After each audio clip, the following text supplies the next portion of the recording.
आगे बढ़ते हैं और अगली खबर का रुख कर लेते हैं। एआईएमआईएम सदर असदुद्दीन ओवैसी ने कहा है कि अखिलेश यादव मुसलमानों को धोखा देने की सियासत कर रहे हैं। उन्होंने इल्जाम लगाया कि मुसलमानों के एक तरफा वोट मिलने के बाद भी अखिलेश यादव ने उनके लिए कुछ नहीं किया।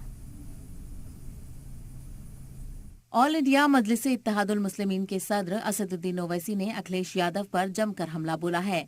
ओवैसी ने समाजवादी पार्टी के सदर अखिलेश यादव पर निशाना साधते हुए मुद्दों पर ना बात करने और मुसलमानों को नजरअंदाज करने का इल्जाम लगाया है। दरअसल हाल ही में अखिलेश यादव ने यूपी सरकार में 2 सांडों को लेकर निशाना साधा था।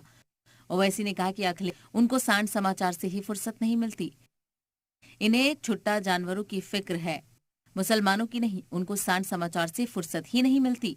अखिलेश यादव ये कह रहे हैं कि असली हिंदुत्व को बचाना जरूरी है। पिछले विधानसभा के चुनाव में अखिलेश यादव को एक तरफा मुस्लिम वोट मिला है और जिसको एक तरफा वोट मिला है, जिसकी झोली में मुसलमान एक एक वोट डाल दिया, वो कह रहा है कि असली हिंदुत्व को बचाना है। क्यों बेवकूफ़ बना रहे आप मुसलमानों को उत्तर प्रदेश के? और आपको फुर्सत नहीं है, सिर्फ सांड समाचार करते हैं अखिलेश।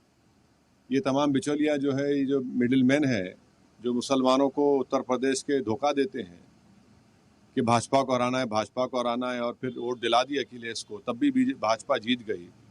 ओवैसी ने कहा कि असेंबली इंतखाबात में मुसलमानों ने एक होकर अखिलेश यादव को एक तरफा वोट दिया, लेकिन ये कभी मुस्लिम मसाइल और उन पर हो रहे जुल्म की आवाज नहीं उठाते। असदुद्दीन ओवैसी ने अखिलेश यादव को ढोंगी भी बता डाला। उन्होंने कहा कि अखिलेश मुसलमानों को बेवकूफ बनाने और धोखा देने की सियासत कर रहे हैं। अब यूपी के मुसलमानों को अपनी एक सियासी आवाज की जरूरत है। अखिलेश उत्तर प्रदेश में जो राजनीति कर रहे हैं मुसलमानों से, अल्पसंख्यक समाज से, वो बेवकूफ बनाने की, धोखा देने की सियासत कर रहे हैं, गुमराह करने की जरूरत है। इसलिए उत्तर प्रदेश के मुसलमानों को समझना चाहिए कि उनको अपनी एक सियासी आवाज की जरूरत है। मुसलमानों की अनदेखी और उन पर हो रहे मजालिम पर चुप रहने पर ओवैसी सरकार के साथ साथ अक्सर अपोजिशन लीडरान को भी निशाना बनाते रहते हैं। इस बार अखिलेश पर ओवैसी तंज करते हुए बहुत कुछ कह गए।